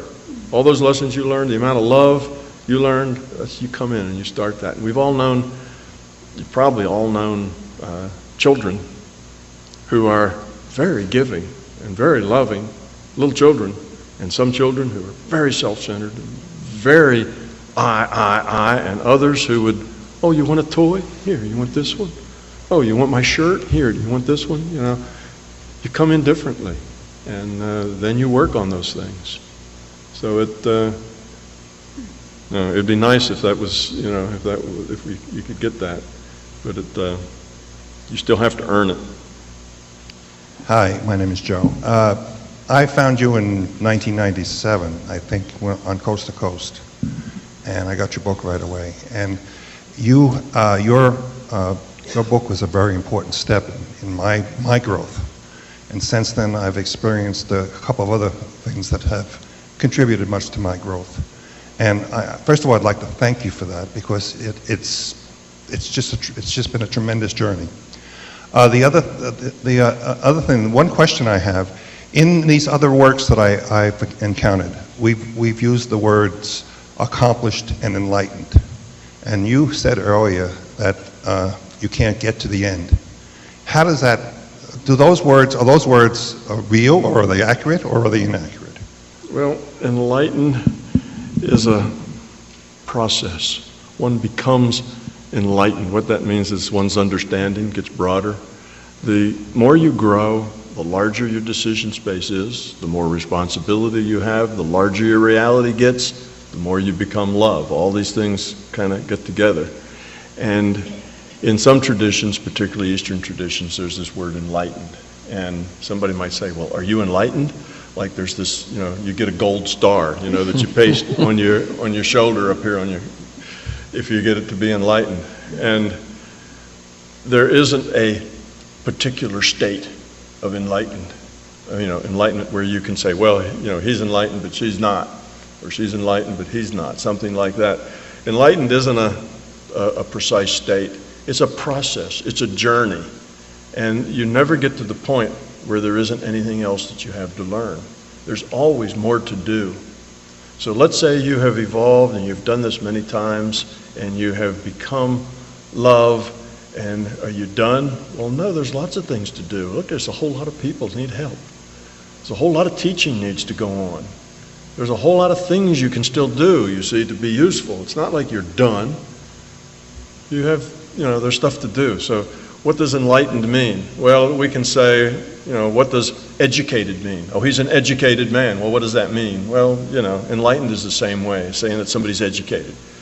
Educated means that they've learned a lot of things so that they know a lot of stuff and can see the relationships between things. They're educated. Well, enlightened means they've grown a lot. They've become, they've gotten rid of a lot of fear and a lot of ego. It doesn't mean they've gotten rid of all the fear and all the ego at all. It just means they're working on it and they're making good progress. And they probably understand more than most people do, so they can teach. They can help others. But this enlightened process isn't you get to a certain point and the buzzer rings and light flashes and you get a gold star. It doesn't work like that. It just is. Evolution is open-ended. We're all just growing. And when somebody gets up and says, well, I'm done, I don't need to do this anymore, I'm enlightened and I'm at the end of my cycle and I just become one with the Godhead now and I disappear into the nothingness, they just don't really understand the nature of the larger reality. They don't understand. They're just one of a larger system that's evolving and processing and growing. And they may feel that they're done, but I'd say that at least tells you there's still a little bit of ego in there and that they are not aware of how much else there is. You see, one interesting thing about ignorance is that you never know what you don't know. So if you don't know what the system is, how big it is and where it can go, you may feel like you're done. You may feel like there's nothing else you can see that you need to be or become. But that's a failure of vision rather than the fact that you've reached the end. So a lot of the Eastern philosophies do have this end point, where you get to an end point and you're done. That doesn't really compute well in my vision. I've not seen that. What I've seen is that it's an open-ended system, and that the system itself is still evolving. It's a real thing. It's a real live thing. It's not a course that once you pass the final exam, you're done. You graduate and you get a diploma. You're part of a living organism, part of a thing. The larger conscious system is alive. It's intelligent, and we're a piece of it, and it's evolving. And that's it. That doesn't have an end. So I think the idea that separating the enlightened from the unenlightened is more an act of ego than anything else. It's just a journey, and we're all on it. And we're all doing the best we can with what we've got. And we all don't have the same thing. Some of us are newer in this game, or some of us have been better at it than others. Some of us have finally gotten it, and others are still struggling to get it. So we're all at different places, but all of us are basically just trying to do the best we can with what we've got. And does that make us, where do you have to be enlightened? Where do you have to be educated? I don't think it really exists. I don't believe there's such a point that you can declare that, oh, I'm enlightened. You can say, well, I know some things, and if I know more than you do, I can help you. That's, I think, about as much as you can get out of it. So, yeah, I think some of the Eastern, you must be talking about some of the Eastern philosophies, that enlightenment is the end point. You get to enlightenment, you're done. And I think that's a kind of a short-sighted, small view of the bigger picture. The book Chop Wood and Carry Water talks about when you think you're enlightened, you're still going to chop wood and carry water. So you're still living. So there's an eternal growth going on. It's never ending. We never get it all done. So this gentleman's been very patient back here. Yeah, he's been very patient. He's had his hand up for the last 45 minutes. I want to give him the final question. Thank you very much. Next to the final question. Next to final question. Thank you very much. My name is Winston. I was born in a Christian family, and I was taught that prayer was a way to communicate with the divine. And prayer on a daily basis would grow your relationship with that divine. But as I've moved into a sense of individualized consciousness, it seems like prayer, there can be a more evolved way of communicating with the divine, or the LCS as you refer to it. What is your view on prayer? And do you have a daily ritual similar to prayer? Okay. Yeah, we're just kind of, this is more of a semantic issue. We're looking at words. Prayer can be any number of things. Meditation can be any number of things. There's 1,000 different ways to meditate, and where prayer starts and meditation ends, that's just an overlap. It's all the same kind of thing. It's a way of focusing the mind, letting go of the stuff, letting go of the noise, and connecting with the larger consciousness system. Okay? Now, sometimes when people pray, it's, oh God, please give me that Mercedes-Benz, it's that sort of thing. That's a Janis Joplin song, right?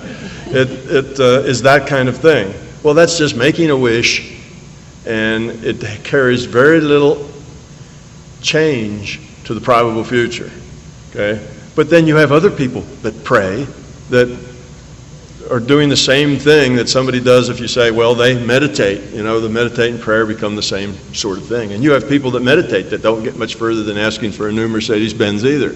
So it's not so much whether you call it prayer, whether you call it meditation. There is a sort of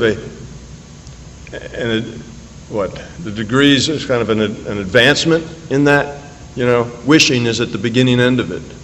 Point consciousness is kind of at the other end of it in that process.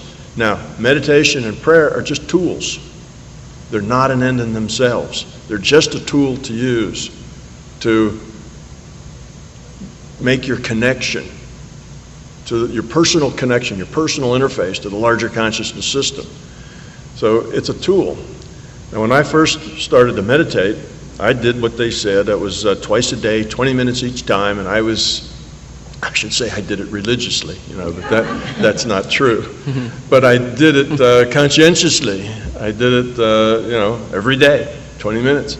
And that kind of regularity was very helpful, because if I'd done it once a week or once every other week, I wouldn't have had much of an effect. In order to get that sense of connecting with the consciousness, it's something you need to work on in the beginning, a lot. But eventually, you get to the point that you really don't need that mantra anymore, or that prayer, or those prayer beads, or that focus on breath. You get to a point where you can get to that connection right like that. And then after that, you get to the point where you live connected.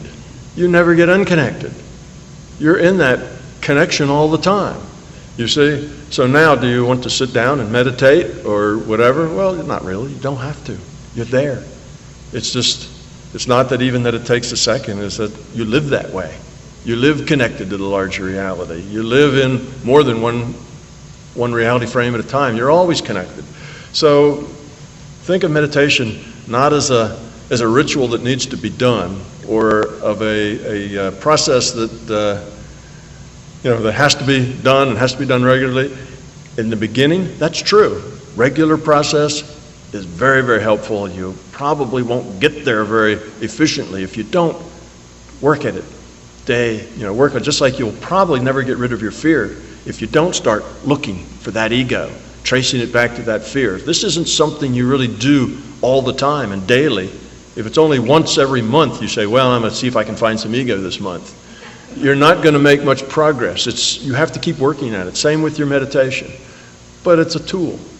And when you've outgrown the tool, you either find another tool that suits you better, or you let it go. So no, I do not have a regular time anymore that I sit and meditate or do that sort of thing, because I'm sort of connected and do that all the time. I will go and connect and whatever while I'm typing, while I'm walking, so I don't need to set aside a special time for it. Earlier on in my life, I did need to set a time for it. Otherwise, I never would have done it. So it's a tool. Just use it. And when you're done with it, let it go. We tend to get tied to our tools. People heal with their minds, and they have tools. They use beams of light. They have to lay on their hands. They need a piece of hair, from whoever. They need certain things, and they're just tools. There is no beam of light. There is no such thing as light. It's a digital reality. Okay? Light is a metaphor for action at a distance. It's how we affect things. So tools are you should make up your own tools, which means you don't have to use somebody else's meditation technique, but try lots of different meditation techniques. And if you want to call that meditation prayer, there really isn't any difference. It's a way of clearing the mind, getting rid of the noise, getting connected to the larger consciousness system without a lot of stuff getting in the way. That's really what you want to do. That's point consciousness. And practice at it. It's not something, if you just are trying to meditate and you've just meditated for a week or a month or something, don't get the idea, nothing's happening. This doesn't work for me. It takes a long time. Growing up is a lifetime's business. Not something that if you don't get progress in a month that you give up on it. So tools are useful. Try tools that work for you. If focusing on your breath in your meditation doesn't seem to work as well as saying a mantra, then Switch. If neither one of those work as well as just being quiet or listening to music or any number of other things, do what works for you. Pick your own tool because you're an individual person. Don't try to use other people's metaphors. You can use other people's metaphors and see if they work for you. I don't say avoid other people's metaphors, but don't necessarily feel tied to them, and then don't get ego tied up in the tools.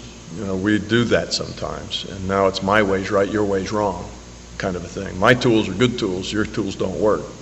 Well, tools are individual to the person. Find what works for you and do it. We've often said here in this community that you come into any community, this one in particular, and somebody tells you this is the one and only way to pray, run as fast as you can out the back door. So this will be the final question right here, and then we're going to conclude. Yes, it's been discussed here how you cannot change anybody, you can only change yourself. When it comes to healing, would you say that healing comes from within, and you as a healer, you're only facilitating a process? Well, it's both ways, actually. And that is a good question. I can see where that would be confusing, right? You can't affect anybody but yourself, but you can affect those other people. That's very confusing. When you can use your mind to affect other things. So if I work on you with my intent to change probabilities in your life, with your body, I can do that, okay? And I could do that whether you wanted me to or not. But you have kind of the final say. It's your body. And I would have to continually be putting energy in it, energy in it, energy in it. I could never quit if I was going to continually having an effect. Because as soon as I relax and let it go, you're going to return to normal, to the way you want it to be. Okay? So if I decide I want to heal you and you decide you need the illness for a lesson, that illness will come right back. Or let's say you have illness A, and I heal you and A goes away, well, B will suddenly manifest to take its place, you see. So it's not that I'm going to run your life, it's that you can affect other people. Now, that brings up a responsibility. If you can affect other people with your mind, then you have a very large responsibility to be careful that you don't override their free will. Sometimes people need their disease, their illness. That's part of their learning path. Death isn't the big thing to be avoided. Learning and growing is the big thing to do, you see. And if death is part of that learning process, then death is good because you get to start again. It's not the end. So anyhow, when you heal, you have to be very careful not to overrun somebody's free will. And just in a matter of kind of a general rule of thumb, you'll find that the people who have the greatest ability to affect changes use it the least. The more you are able, the less you're likely to care. You know, and I shouldn't say care, the less you're likely to want to do it. You just let it go. You just live in the world the way it is, and you accept it the way it is, and you deal with it the way it is, and you don't manipulate for yourself or anybody else, because it just is. And the way it is just the way it needs to be for everybody to learn what they need to learn. But when you're practicing, and in the beginning particularly when you're learning, it's a neat thing for the left brain people to realize what they can affect. And I always tell people that be careful that you don't heal somebody that doesn't want to be healed. And there are techniques for that. You very gently approach everything. Typically you ask permission of that person. Do they want to be healed? And if they say, yes, please do, then you work gingerly. And if you feel any pushback, like, okay, I heal this, and as soon as I relax my intent, it goes back to the way it was. Oh, that's a sign that maybe you shouldn't be doing that. There's lots of reasons for somebody to be ill. If they're ill because it's part of the path they're on, it needs to stay. If they're ill because they just happened to grab hold of a grocery cart that had a 2-year-old in it before, who was doing that and running it all over the handle, and they caught the same, disease that the 2-year-old had, then it's just random. It's just a random event. It's not that it's on your path. There's no big lesson there for you. It's just stuff happens, and you deal with it. And illness may just be a stuff happens, in which case, if I heal you, then it's good for both of us, because I've been able to help you, and you've been able to get through a stuff happened, more gracefully. Some people say, and they believe it at a conscious level, that they do want to heal, But as the process of healing is going, you do realize, or at least this is what I have experienced, that some people really don't want to heal, even if they say they do. Mm-hmm. They're just not willing. As you say, there are That's right. many reasons why they wouldn't want to heal. Exactly. Some people will ask you to heal them, but then when you start the process, you realize that there's pushback from them. Within their system, they're actually pushing back, and when they do, you just leave it alone. You tell them, well, I've done what I can do. Now let's see, we'll have to wait and see what happens. So it's not, you have to be careful that you don't end up with the attitude of controlling or manipulating anybody else. You can't use your intent to start manipulating things. It's bad enough to use your intent to manipulate the universe to give you a Mercedes-Benz, but what's worse is to try to manipulate people. And part of this has its own kind of fail-safe or checks and balances. If you grow up enough to have a strong ability to affect things, you've grown up enough not to use it except where appropriate. When you're down at the lower levels where you want to affect things real badly, well, you can just a little bit, but you're probably not going to do but so much damage, you see. So it kind of has its own self-regulating thing. You're limited in respect, but yes, you must be careful not to override somebody else's will. But you can use the mind to hurt. If you can use a mind to help, you can use a mind to hurt. It's not just, it's a system. You can use you can use a shovel to plant turnips, or you can use a shovel to hit somebody. It's what you do with it that counts. It's the same with your consciousness. But those who grow up and have the ability tend to use it lightly, only in special cases, and you can determine whether a person needs that or not, whether it's just a random event, whether they should be helped or not. That's determinable if you know how to do that. And at the beginnings, it really doesn't matter. So I encourage people, just go practice, but make sure you get permission from the people you practice on, get their consent, but be very careful. Don't push anything on anybody. It's not you're forcing reality down someone's throat. Otherwise, what do you end up is you start playing God, right? Get back to the God words. You start saying, oh, you, and you, and you, and you, I'll do this. Boss, I'm going to make you give me a promotion. You start manipulating people to be the way you want them, and you're a tyrant. You're messing in with people's lives. That's a very negative thing. And what happens to you then? You start to de-evolve. What happens to you then? You start losing your abilities. You're not very good at it anymore because you've got all this fear and other crud that's getting in your way. You see, so you kind of maybe strong for a while, but you kind of roll off and don't amount to much. The system protects itself. Thank you very much. And I would approach this as an open-minded skeptic, because Unity's perspective is a little bit different, and Reader's Digest version, because we're out of time. Unity would teach us that nobody can affect you. You cannot override the will of the individual. It is all the power lies within your mind or my mind to affect my reality or your reality. So Unity is a little bit different in its approach to that.